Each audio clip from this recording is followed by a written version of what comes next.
All right, shalom, shalom to the nation of Israel, shalom. All right, this is your brother Kazakia out of Great Millstone, New Orleans, coming at you with another lesson through the Spirit and power of Yahweh Bashim Shah. Right.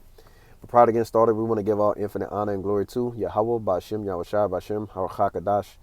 Double honors to the elders and apostles at Great Millstone who rule and teach well. Peace, blessings, and salutations be to the hopeful elect scattered throughout the four corners of the earth. All right. And the title of today's lesson is going to be Identify Yourself in the Scriptures. All right. That's the title of today's lesson. Identify yourself in the Scriptures. All right. And, this is pretty much, kind of land backing off of another video I did is how do we know? And that's through faith. Okay. How do we know who we are? Okay. First and foremost, you got to believe it, through faith. So up here, I have a 12 tribes of sign of Israel. Okay. And this is who we believe to be, the Israelites, the true people of the Bible. All right. And I'm just going to go through, naming them as you can see. And then we'll get some scriptures on trying to narrow down, like, how do we know who the people of Israel are, in the first place? Like, how do we, where do we go to believe, start to believe, so to speak? Like I say, obviously, it's through faith first, but then we're going to actually just get some scriptures. All right. Now, this is a 12 tribe sign of Israel. Okay. So, Judah, being American blacks. All right. Which is the head tribe of the nation of Israel. Okay. And, they had their goings. Okay. 1619 through the transatlantic slave trade. Like I said, we're going to get scriptures on that too as well. We have Benjamin, which is the West Indian blacks. We have Levi, okay, which is the so-called Haitians, okay, Ephraim, right, the Puerto Ricans, Manasseh Cubans, Simeon Dominicans, Zebulon, Guatemala, Panama, right, Mayans highlighted in there. It says Gad, Native American Indians, Reuben, Seminole Indians, Asher, Colombia to Uruguay, and Incas, okay. Issachar, right, the Mexicans, right, the Aztecs, Naphtali, which is basically Argentina to Chile, and then we have basically what we call, what we believe to be the Gentiles, okay, which is the Israelite foreigners scattered to the four corners of the earth. All right, so these people, lineage line and spirits, go back to that of the nation of Israel. All right, through their father's side. All right, right, through their father's seed line, their seed line goes back to the Israelites. All right, so that's the Gentiles, the Israelite foreigners. Okay, and how do we, kind of start to begin to identify ourselves? I'm gonna start here first. Okay. All right, this is Songs of Solomon 1 and verse 5. It says, I am black but comely, O ye daughters of Jerusalem, as the tents of Kedar, as the curtains of Solomon. Right, so we know Solomon is saying, actually I'll get it in the GNT too as well. It says, GNT, woman of Jerusalem, I am dark but beautiful, right? Dark but, handsome, right? It says, dark as the desert tents of Kedar. It says, but beautiful as the draperies in Solomon's palace. So Solomon, is a melanated man, right? A dark-skinned man. It will make sense that, his people too are also melanated, right? Which, we go through these, so-called, well, we call them color scriptures. Okay. We show that Yahweh Bashim Shai, he's a dark-skinned man. The Israelites are dark-skinned people. Okay. So these are just beginning clear indicators on who the people are, and we'll get a little bit more in depth with it, Lord willing. Okay, and it says, this is Job 30 and 30. It says, my skin is black upon me, and my bones are burned with heat. All right. Okay, another color scripture, which is used, okay, to identify, that the people who are, Israelites are just a brown, black, or dark skinned people. Now, we do have the northern kingdom mainly, which was scattered amongst the heathen. So they come looking like the heathen, so to speak. Okay. And I'm going to get that too as well. All right. Matter of fact, I'll get that first real quick since I mentioned it. All right. All right. This is Hosea 7 and verse 8. It says, Ephraim, he have mixed himself among the people, right? Because Ephraim was the head of the northern kingdom. All right. So the so-called Latinos, okay, Hispanics, Gad and Reuben, they have a different look, right? Because the Lord, which I'm gonna get that too. The Lord said, my heritage is likened unto a speckled bird, man. All right. It says, Ephraim, he had mixed himself among the people. Ephraim is a cake, not turned. So you have one side. It says it's a pancake, hypothetically speaking, or whatever. You're making a pancake. Okay. As you apply heat to one side of it, it's going to be dark. The other side is going to be completely light, okay, or white or whatnot, okay. Just showing you that it's exactly what the scriptures say. It's a speckled bird, okay. All right, let's get that. All right, this is Jeremiah 12 and verse 9. It says, my heritage is unto me as a speckled bird. The birds round about are against her. Come ye, assemble all the beasts of the field, come to devour. Right. So the Lord's people is multicolored. Okay. You're not gonna have, everybody's not gonna, have a big afro with what they call so-called Negro features. That's not how the Lord intended for his people to look, man. What I'm saying is everybody's not gonna look exactly the same. Okay. Like the scripture said, is his heritage is unto him like a speckled bird. All right. Let's go back to that verse we had pulled earlier. And I'm just getting these color scriptures to narrow it down. We say, okay, well, we know at least the people that's on a sign, right? Okay, they're at least melanated people, right? Because the scriptures say they were melanated, right?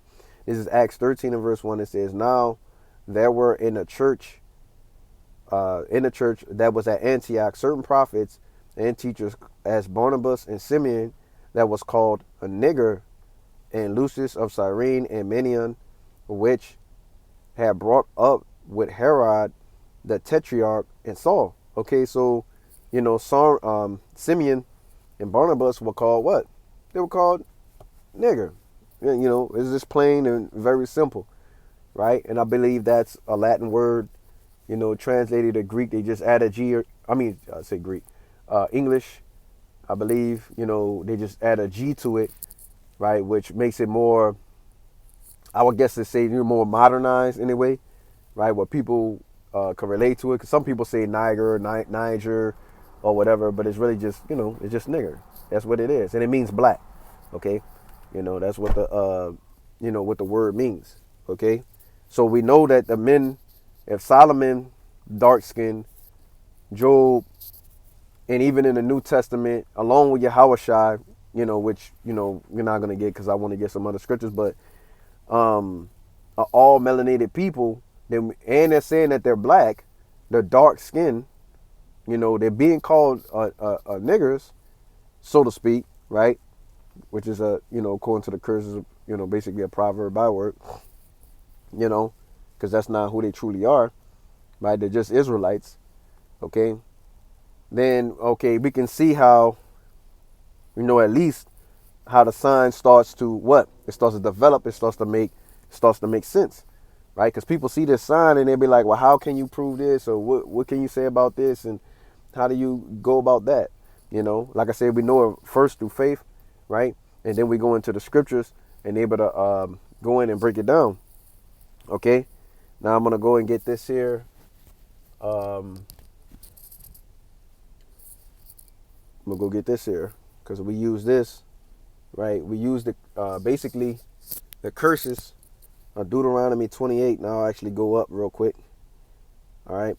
All right. Now this is Deuteronomy, the 28th chapter. Okay, and verse 1 to 14. Okay, has nothing but blessings for the nation of Israel. Okay, it says basically, if you keep the law, statutes, and commandments, and my covenant that I made with you, you're gonna be blessed. Okay, but as we scroll down, okay, we have the curses for disobedience, and this is how we begin to identify ourselves according to the scriptures. Okay, you know, all right. I'm gonna read verse 15, and I'm just gonna kind of jump around, get a few verses. I'm not gonna go through every last single one of them. Brothers have breakdowns on this here, where you can go into it, but I'm just gonna get a few, indicators. Okay, all right. And it says, this Deuteronomy 28, verse 15, it says, "But it shall come to pass, if thou wilt not hearken unto the voice of the Lord thy God, to observe and to do all of his commandments and his statutes, which I command thee this day, that all these curses shall come upon thee and overtake thee." Right? So all these curses are going to come upon the Israelites, and they're going to overtake the Israelites. Right? And as you can see, verses 15, right? And I had started way down here at verse 68, right? All go into how the Israelites will be, basically, overtaken. Okay, I'm gonna jump to 28. All right, there's Deuteronomy 28 and verse 28 says, "The Lord shall smite thee with madness and blindness and astonishment of heart." Man, yeah. So, our people have been smitten with madness, man. We go through, the hood, well, we call the hoods or the ghettos or the slums, right? Because that's, where Jake is mainly at low poverty areas, within the city and stuff like that. And we see our people just, basically just out of their mind, man. People are strung off of drugs, right? They just through, man, right? They have a way about themselves that it's just not right in the spirit. Jake, what we say, Jake is bugged out, man, and I mean completely bugged out. As you see these people within a different areas within the black community, the first thing you say is, "Well, man, what is wrong with these people?" But this is a part of that, man. All right, the curses, right? The Lord smitten these people, with madness and blindness, Okay, and it says, this is verse. Actually, I'm gonna come back to. I'm gonna go down to verse. What is that? 68. Then I'm gonna come back up to verse. I think that's 30. I was just looking at. All right, this is Deuteronomy 28 and 68 because I wanted to get this, to, like I said, narrow it down. Okay. And it says, "And the Lord shall bring thee into Egypt again with ships." So Egypt is synonymous with slavery, a place of hard bondage for the nation of Israel. I think that's pursuing back to Exodus 20, in verse 2. Okay. So the Lord's people will go into slavery, right, on ships, right, to Egypt on ships, okay, but by the way of slavery. All right, but we know, through history, that wasn't the case. Okay, as in they didn't go back to ancient Egypt on slavery ships. So where did they go, right? And what people has been in slavery, right? In history, recorded and documented history, all right, on ships, and that's your so-called Negroes, right, in a transatlantic slave trade. Okay, in 1619, right, we were taken from the west coast of Africa and brought over here, to the Americas, packed like sardines on a slave ship, all right. And it says, "By the way whereof I spake unto thee," right? So same way Moses said it's going to happen, that's how it's going to happen, right? And it says, "Though it says, thou shalt see it no more again. And there, when you get there, when you get off these slave ships, right? You go into slavery in Egypt again with ships, right? You're going back into slavery, but this time on ships, okay? And it says, and thou shalt see no more again. And there meaning, you know, basically, you know, just means America, man. Okay, you know, because Egypt is basically synonymous, right, with America in the scriptures. Okay, Egypt, the modern day Egypt. Okay, it would say that the modern day Egypt is synonymous with America. All right, you know, also known as, you know, obviously, you know, people know it as, you know, Babylon the Great, the virgin daughter of Babylon, the great city, the beauty of the Chaldeans, whatever. You know, there's many different names for America in the scriptures. All right. And it says, and there ye shall be sold unto your enemies. So you're sold unto your enemies. Okay. When you get there, you know, when the ships dock, you're going to be sold unto your enemies. And that's what Esau, Edom, the Edomites are, right? Okay. They're the enemies of the Lord and of the Lord's people, right? They're set up to be that way. All right. Which makes perfect sense, right? To have a protagonist and an antagonist, right? Right, that so-called good guy and a so-called bad guy, right? And it says, and there you shall be sold unto your enemies for bondmen and bondwomen. So you're going to be sold as a slave man and a slave woman. You see that? Okay, so what group of people went into slavery on ships, got off the boats, was sold in slavery to their enemies as a slave man and slave woman. Okay.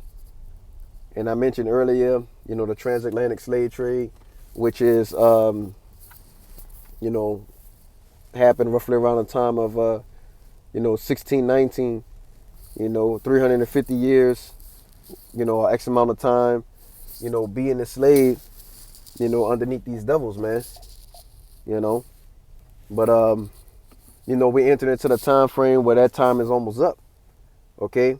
And it says, and no man shall buy you. So no man shall redeem you, right? No man's going to come along and say, hey, look, you know, these are the Israelites. You guys need to stop doing what you're doing to them. They're God's chosen people.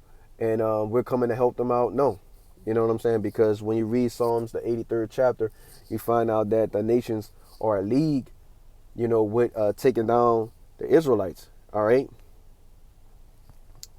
All right, let's get this one here. Okay. It says, this is another curse. All right. And it says, and thou shalt betroth a wife, right? And another man shall lie with her. So you basically got a woman, right, during the times of slavery. But what happened, man? The slave masters, right, would come and do what, man? They were, come and lay with Eve, man. You know, while you're supposed to be, that's supposed to be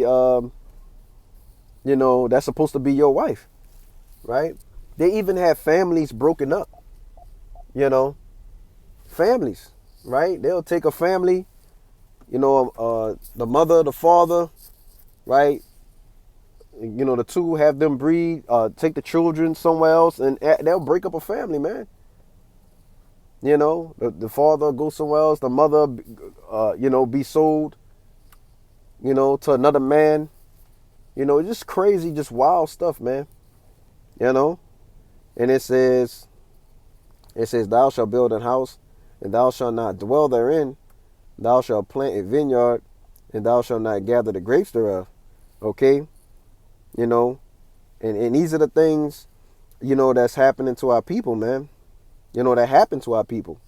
All right. These are those indicators within the scriptures, right? Because all we're doing is taking the scriptures and applying it to people that has happened to in today's time. Okay. And that's how we start to narrow down who's who, you know, what's going on. Right. You got to find out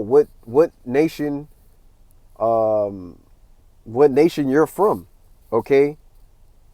Which is going to tell a tale of what your uh, basically along the lines of what your judgment's going to be, right? Because we know the other nations, right, according to the scriptures, basically, going to going into slavery according to the scriptures, right? So if you're not an Israelite, you're going, you're going into slavery. If you're Edomite or Moabite, okay, or Ammonite, right, or Elamite, whatever, Arab, okay, you're going into slavery according to the scriptures. Now, if you're Israelite, you got one or two options, really, okay? Either you are the elect of the nation of Israel or you not. It's just that simple. And the Lord's coming to save that remnant, the elect of the nation of Israel, okay?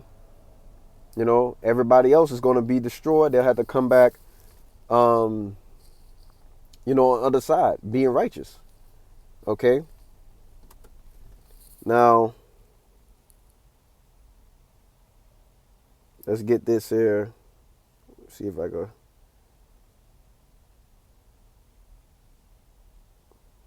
What's the one I wanted to get? Okay, this is Deuteronomy 28 and verse 46, and it says, "And they shall be upon thee for a sign and for a wonder, and upon thy seed forever." So these curses, no matter where you go, no matter what you do, okay, they're gonna be on you, okay, generationally, right, until the Lord comes back and save the nation of Israel, right? He uplifts the curses from off the nation of Israel, okay. Now let's go to the next verse. It says, "Because thou servest not the Lord thy God with joyfulness and with gladness of heart, for the abundance of all things," right? So the Lord was, basically, like I said, verses 1 to 14, the Lord was giving, Israel, the whole planet Earth, including the people. But, you know, they wanted to seek to idols, man. Okay, they wanted to be like the nations, right? They wanted to do things that were contrary to serving the Lord, right? They actually wanted to break the covenant. They said, "Man, look, I don't want to do this. Break the laws, break the statutes, man." And this is the end result. This is where we ended up at. Okay, let's move to verse 48. It says, therefore thou, Salakia, therefore shalt thou serve thine enemies, which the Lord shall send against thee in hunger. Okay, so the Lord's going to send your enemies against you in hunger, right? So all our food joints, we gotta basically eat of our enemies, right? And I'm actually gonna finish reading that, all right, or whatever.